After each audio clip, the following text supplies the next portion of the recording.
আসসালামু আলাইকুম। আপডেট বাংলা সংবাদে আপনাকে স্বাগতম। শুরুতেই জানিয়ে দেব সংবাদ শিরোনাম। তারেক রহমানের নেতৃত্বে ৩১ দফার দাবির ভিত্তিতে আগামী রাষ্ট্র পরিচালিত হবে। জামাতের সঙ্গে জোট বা সমঝোতা করবে না বিএনপি। ভেদাভেদ ভুলে ধানের শীষের পক্ষে কাজ করতে হবে বললেন দুলু। সর্বশেষ জানিয়ে দেব উপদেষ্টাদের নিরপেক্ষতা নিয়ে প্রশ্ন তুললেন মির্জা ফখরুল। শুনছিলেন সংবাদ শিরোনাম, এবার বিস্তারিত।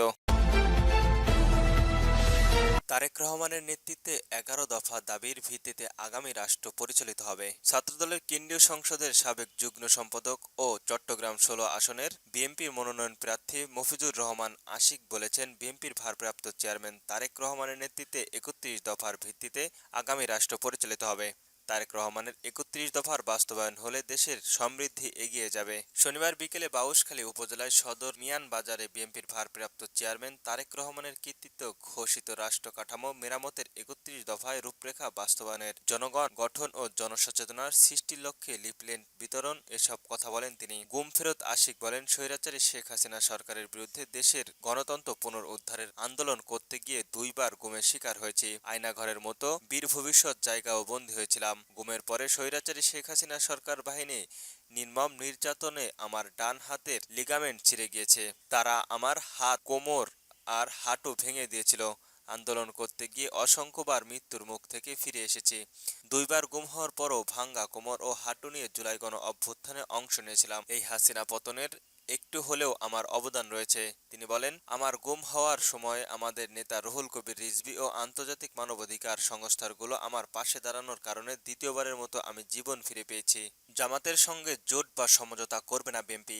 জাতীয় সংসদ নির্বাচনের আসন ভাগাভাগি নিয়ে মিত্রদের সঙ্গে আলোচনা শুরু করেছে বিএনপি। ইতিমধ্যে যুগ্মপথ আন্দোলনের মুক্ত মিত্ররা ২১৭টি আসনের সম্ভাব্য প্রার্থীর তালিকা জমা দিয়েছে। তবে এবার জামায়াত ইসলামের সঙ্গে জোট বা সমঝোতা করবে না দলটি। তাই অন্য মিত্র দলগুলোর নেতাদের নিজ আসনের জনপ্রিয়তা কেমন সেই খোঁজ নিচ্ছে দলটির একাধিক টিম। এর মধ্যে একাদশ জাতীয় সংসদ নির্বাচনের শরিক ছাড়াও দেওয়ার আসনগুলো বেশিরভাগ ছাড়াই তারা ছাড় দেওয়া হতে পারে। কয়েকজনকে মৌখিকভাবে নিজ আসনে কাজ করার জন্য ইতিমধ্যে বিএনপির হাইকমান্ডার থেকে বলা হয়েছে। তবে মিত্রদের মধ্যে যাদের এবার মনোনয়ন দেওয়া হবে তাদের সংসারের উচ্চ কক্ষে মূল্যায়নের চেষ্টা করবে বিএনপি। সর্বশেষ ২০১৮ সালে একাদশ জাতীয় সংসদ নির্বাচনের শরিকদের ৫৮ আসনে ছাড় দিয়েছিল বিএনপি। এর মধ্যে জামায়াত ইসলামের ২২ আসন এবং অন্যান্যদের ৩৬ আসন ছাড় দেয় দলটি। সংশ্লিষ্ট সূত্র জানিয়েছে, মিত্রদের কয়েকটি আসন ছাড়া বিএনপি তা চলতে মাসেই জানা যাবে। যাদের ছাড় দেবে তারা বিএনপির হাইকমান্ড থেকে সবুজ সংকেত দেওয়া হবে। পরবর্তী সময়ে নির্বাচনের তফসিল ঘোষণার পর মনোনয়ন যথাক্রমে প্রতিক্রিয়া শেষে আনুষ্ঠানিকভাবে ঘোষণা করা হবে। তবে সূত্র জানায়, মিত্ররা অনেকেই আসন চাইলেও বিএনপি তা দিতে পারবে না, কারণ এবার বিএনপি নিজেদের প্রার্থী অনেক।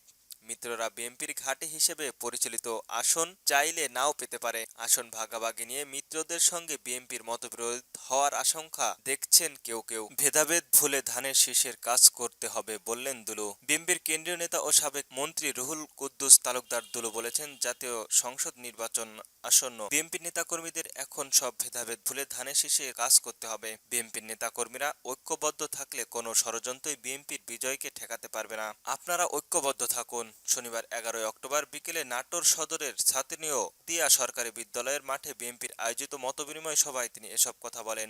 দুলু বলেন, আমি বিশ্বাস করি আপনারা ঐক্যবদ্ধ হলে বিএনপির গতিশীল হবে এবং বিএনপির ভারপ্রাপ্ত চেয়ারম্যান তারেক রহমান ও তিনবার সফলভাবে প্রধানমন্ত্রী বিএনপির চেয়ারপারসন বেগম খালেদা জিয়ার নেতৃত্বে পরিচালিত বিএনপির আগামী দিনের এককভাবে রাষ্ট্রীয় ক্ষমতায় যাবে। কোনো ষড়যন্ত্র চক্রান্ত বেগম খালেদা জিয়া ও তারেক রহমানের ঠেকাতে পারবে না। তিনি বলেন, আগামী নির্বাচনে জাতীয়বাদী দলের নিরুষ্ক বিজয় নিশ্চিত করতে হলে দলের নেতাকর্মীদের আর ঘরে বসে থাকলে চলবে না। প্রতিটি ঘরে ঘরে গিয়ে প্রচার প্রচারণা চালাতে হবে। বিএনপি সবসময় মানুষের বিপদের পাশে থাকে, এখন সব মানুষের পাশে থাকতে হবে। দলকে শক্তিশালী করতে দলের ছোট বড় সব পর্যায়ের নেতাকর্মীদের ঐক্যভাবে নির্বাচনের কাজে মাঠের ময়দানে ছড়িয়ে ছিটে পড়তে হবে। দুলু আরো বলেন, আওয়ামী লীগ ফ্যাসিবাদের কারণে দেশের তরুণ সমাজ জীবনে কখনো ভোট দিতে পারেনি।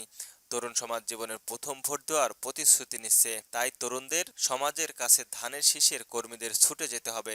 প্রতিটি ভোটের কাছে গিয়ে বিএনপির ৩১ দফা তুলে ধরতে হবে। বিএনপির নেতা বজলুর রহমান সভাপতিত্বে বক্তব্য রাখেন জেলা বিএনপির আহ্বায়ক রহিম নেওয়াজ, যুগ্ম আহ্বায়ক মোস্তাফিজুর রহমান ছাড়াও অন্যান্য প্রমুখ। উপদেষ্টার নিরপেক্ষতা নিয়ে প্রশ্ন তুললেন মির্জা ফখরুল। অন্তর্বর্তীকালীন সরকারের কিছু উপদেষ্টার নিরপেক্ষতা নিয়ে জনগণের কাছে প্রশ্ন উঠেছে মন্তব্য করেছেন বিএনপির মহাসচিব মির্জা ফখরুল ইসলাম আলমগীর। তিনি বলেন, উপদেষ্টার মাওলানা সদস্য মধ্যে কেউ কেউ কোনো দলের প্রতি প্রতিপক্ষপাতিত্ব করেছেন বলে বিভিন্ন জায়গা থেকে অভিযোগ এসেছে।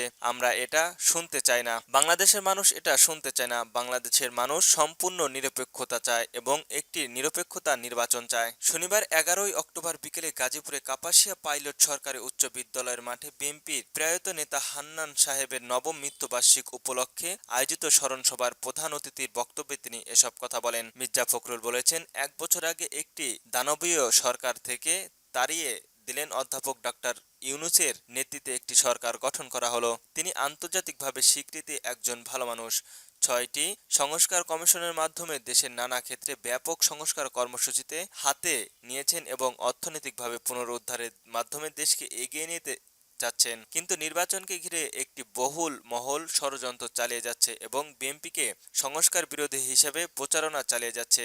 চতুর্দিকে বিএনপিকে ঘায়েল করার চেষ্টা চালানো হচ্ছে। ফেব্রুয়ারিতে নির্বাচন হবে এমন দৃঢ়প্রত্যয়ন বক্তব্য করে মির্জা ফখরুল বলেন, দেশ এখন নির্বাচনের রাস্তায় উঠে গিয়েছে, তা চালিয়ে নির্বাচন পর্যন্ত নিয়ে যেতে হবে। তিনি বলেন, এই সরকারের নেওয়া সংস্কারের কর্মসূচির সঙ্গে বিএনপির কোনো বিরোধিতা নেই, বরং বিএনপি সব সরকারের ধারক ও বাহক। বিএনপির প্রতিষ্ঠাতা শহীদ প্রেসিডেন্ট জিয়াউর রহমান একদলীয় সরকারের পরিবর্তে বহুদলীয় গণতন্ত্র চালু করেছেন।